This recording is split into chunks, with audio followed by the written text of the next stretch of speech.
बताया था। तो दोस्तों आज हम उसी को फिर कंटिन्यू करते हैं, 2-3 सवाल करवाते हैं, फिर उससे अगला स्टेप हम आपको बताएंगे। तो चलिए स्टार्ट करते हैं।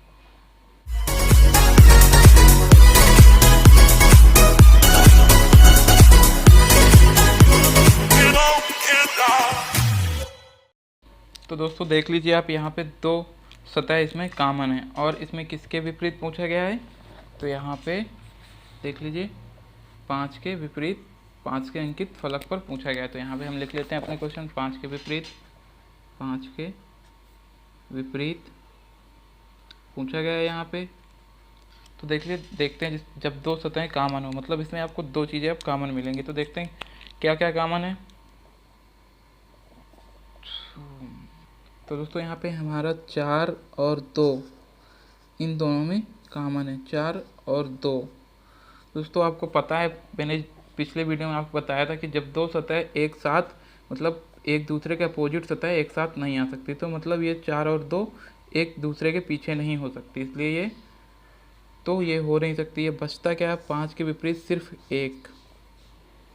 तो दोस्तों यहाँ पे सिर्फ 5 के विपरीत 1 बच रहा है, मतलब इसके विपरीत सिर्फ 1 होगा। 5 के विपरीत क्या होगा, तो इसका राइट आंसर 1 होगा। जब 2 कॉमन सतह होगी तो और भी आसान हो जाता है सवाल। अगर यहाँ पे आपसे क्वेश्चन कर देता कि 4 के विपरीत क्या होगा, 4 के विपरीत क्या होगा, तो आप क्या आंसर देते, तब तो आप फंस जाते। तो देखिए मैं आपको बता दूं 4 के विपरीत क्या होगा, इसको कैसे करेंगे। तो यहाँ पे आप सभी लोगों को देखिए दोस्तों, यहाँ पे आप जानते हैं कि 4 के जो विपरीत होगा, 4 के अपोजिट होगा, वो 4 के आसपास की सतह तो हो नहीं सकता, क्योंकि जो जिसके अपोजिट होता है वो दिखता नहीं है, मतलब ये 4 के पास नहीं दिखेगा। तो यहाँ पे आप देख रहे हैं 4, 5 और 2, मतलब ये 5 और 2 तो हो ही नहीं सकते 4 के विपरीत।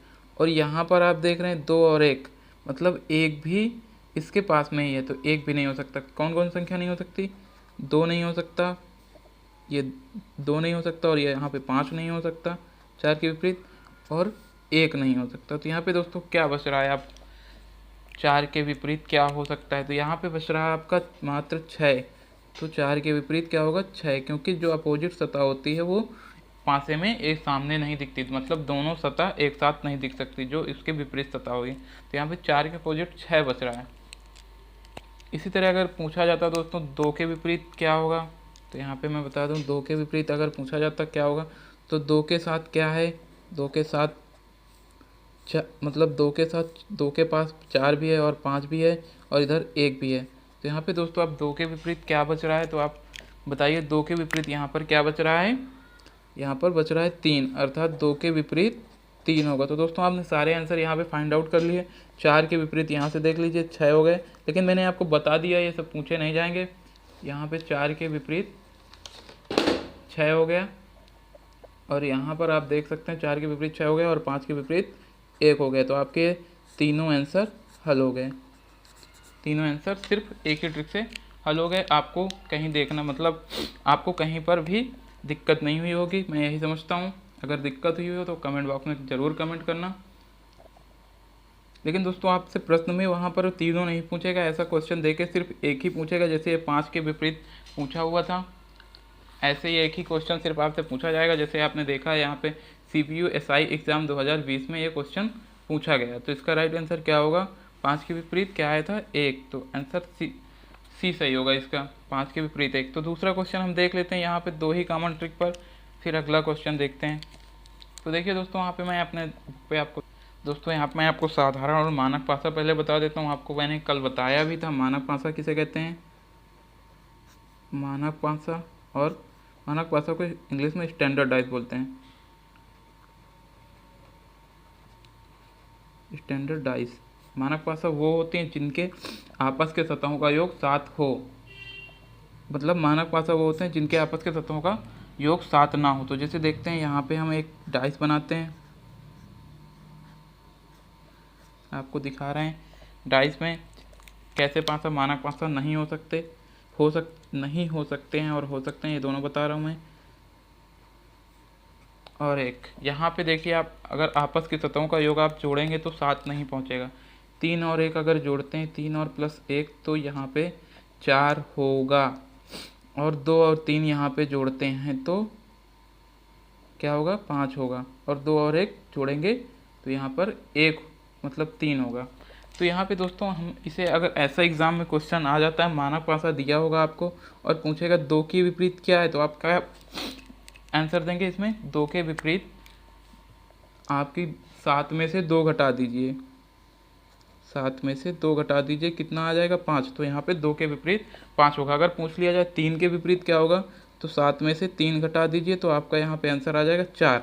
और अगर पूछ ले आपसे कि 1 के विपरीत क्या होगा, तो 7 में से 1 घटा दीजिए और आपका आंसर आ जाएगा 6। तो इसी प्रकार एक दूसरे के विपरीत निकालने के लिए मानक पासा में 7 से घटा देते हैं।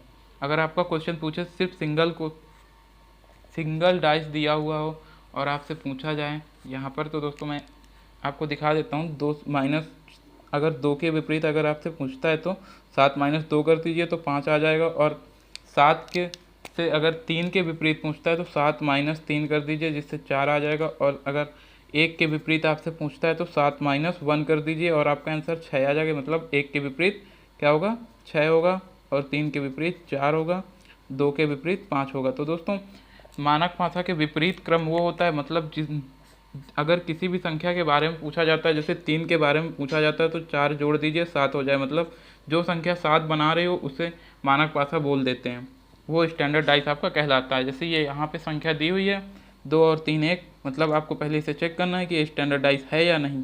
तो यहाँ पे आपको आपस की सतहों का योग करके देख लेना, अगर किसी का 7 आ रहा है तो वह स्टैंडर्ड डाइस नहीं होगा। अगर नहीं आ रहा है, फिर आपसे क्वेश्चन पूछा जाता है, तो वहाँ पे आप आंसर दे सकते हैं। 3 के विपरीत 4 जोड़ देंगे तो 7 हो जाएगा।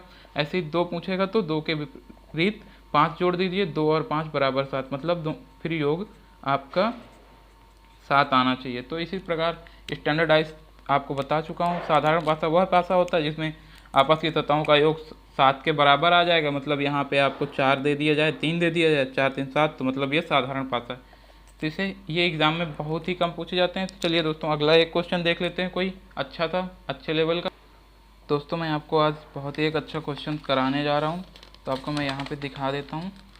जब कोई सतह कॉमन ना हो, मतलब 2 पासे दिए गए हों और कोई सतह ना मिल रही हो, मतलब कोई भी संख्या इनमें से ना मिल रही हो, तो फिर हम क्या करेंगे। तो इस क्वेश्चन को पढ़ते हैं, फिर हम आपको बताते हैं इसे कैसे करेंगे। एक पासे की 2 स्थितियाँ नीचे दर्शाई गई हैं। यदि संख्या 6 के विपरीत 3 के ठीक विपरीत है, तो संख्या 2 के ठीक विपरीत क्या होगा। मतलब 6 जो है 3 के ठीक विपरीत है, यहाँ पे दिया गया है 6 3 के ठीक विपरीत है, और संख्या 2 के ठीक विपरीत क्या होगा। तो मैं अब आपको दिखाता हूँ कैसे इसे हल करेंगे।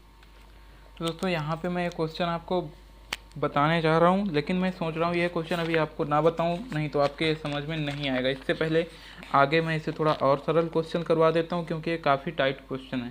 तो इसे हम यहीं पे अगले वीडियो में इसे क्वेश्चन को हम डिस्कस करेंगे। तो इसके पहले हम आपको कोई दूसरा क्वेश्चन करवाते हैं जिसमें ऐसा ही हो, जब कोई भी सतह कॉमन ना हो। तो यहाँ पर मैं आपको क्वेश्चन नंबर 7 करा रहा हूँ, थोड़ा हल्का क्वेश्चन करा रहा हूँ ताकि आप उस क्वेश्चन के लेवल तक पहुँच सकें। वो कुछ ज़्यादा ही टाइट क्वेश्चन है, उसे मैं अगले क्लास में आपको बताऊँगा। तो यहाँ पे दिए हुए 6 के विपरीत कौन सा अंक होगा दोस्तों, वही चीज़ है। 6 के विपरीत क्या मिलेगा, और यहाँ पे कोई भी कॉमन आपको नहीं मिलेगा, मतलब यहाँ पे कोई भी संख्या आपको कॉमन नहीं मिलेगी। तो देखते हैं इसे कैसे करते हैं। तो दोस्तों हम सबसे पहले यहाँ पे देखेंगे 6 के विपरीत क्या है और कोई भी चीज़ कॉमन मिल रही है या नहीं। तो यहाँ पे आप दोस्तों देख रहे हैं कोई भी चीज़ आपको कॉमन नहीं दिख रही है। तो यहाँ पे आप क्या करेंगे, आप तो इसके लिए आपको क्या करना है, देखो मैं बता रहा हूँ। इसके लिए सबसे पहले आपको देखना है कोई कॉमन तो मिल नहीं रहा है। अब क्या करेंगे, अब हम स्टैंडर्डाइज चेक करेंगे, मतलब कोई स्टैंडर्डाइज तो नहीं, मतलब मानक पासा। मानक पासा वो पासा होता है जिसके अपोजिट क्रम को जोड़ेंगे तो योग 7 आएगा। तो यहाँ पे देखते हैं 5 और 2, मतलब ये दोनों सामने हैं और इनका योग 7 आ रहा है, इसलिए यह स्टैंडर्डाइज तो हो नहीं सकता। तो ये यहाँ पे हम स्टैंडर्डाइज से भी नहीं कर सकते। अब हमें डायरेक्ट पूछा गया 6 के विपरीत क्या होगा, तो इसके लिए हमें दोस्तों कुछ नहीं करना, यहाँ पे 6 लिख देते हैं। और 6 के विपरीत हमें क्या आ सकता है, 3 और 1, मतलब ये जो मैंने अभी बताया है कि जो अपोजिट होगा वो किसी भी संख्या के साथ में नहीं आएगा। यहाँ पे 3 और 1 6 के साथ में आ गया है, तो मतलब ये 3 और 1 6 के अपोजिट नहीं हो सकता, मतलब ये तो आपका हो ही नहीं सकता। तो आप बचे ऑप्शन क्या बचा, तो आपका बचता है 6 के अपोजिट ऑप्शन 5 बच रहा है, 2 बच रहा है और कुछ बच रहा है आपका, तो जी दोस्तों यहाँ पे आपका 4 बच रहा है। तो इसका आंसर आपको देना होगा, एग्ज़ाम में पूछा जाएगा तो आप ये आंसर दे सकते हैं। मतलब ये 3 और 1 इसी के साथ आ गए हैं, तो ये तो अपोजिट हो नहीं सकती। तो आपका राइट आंसर होगा 6 के विपरीत 5 तो 4। देख लेते हैं यहाँ पे दोस्तों आंसर मैं आपको दिया विकल्प में कि नहीं। तो यहाँ पे देखते हैं दोस्तों, तो यहाँ पे कोई आंसर आपको दिया हुआ है, तो हाँ ये दिया हुआ है 2, 5, 2, 4 और 5। यहाँ पर भी मिल रहा है अपना 2, 4 और 5। तो इसका राइट आंसर बी होगा। तो ऐसे दोस्तों ऐसे क्वेश्चंस आप कर लेंगे। चलिए अगले वीडियो में आपको मैं अगला टाइप बताऊंगा, वो टाइप जो टाइट था उसे भी मैं अगले वीडियो में आपको डिस्कस करूंगा। मैं आज की वीडियो यहीं से अपना ख़त्म करता हूं दोस्तों। प्लीज़ मेरे चैनल को लाइक एंड सब्सक्राइब करके सपोर्ट बराबर कीजिए।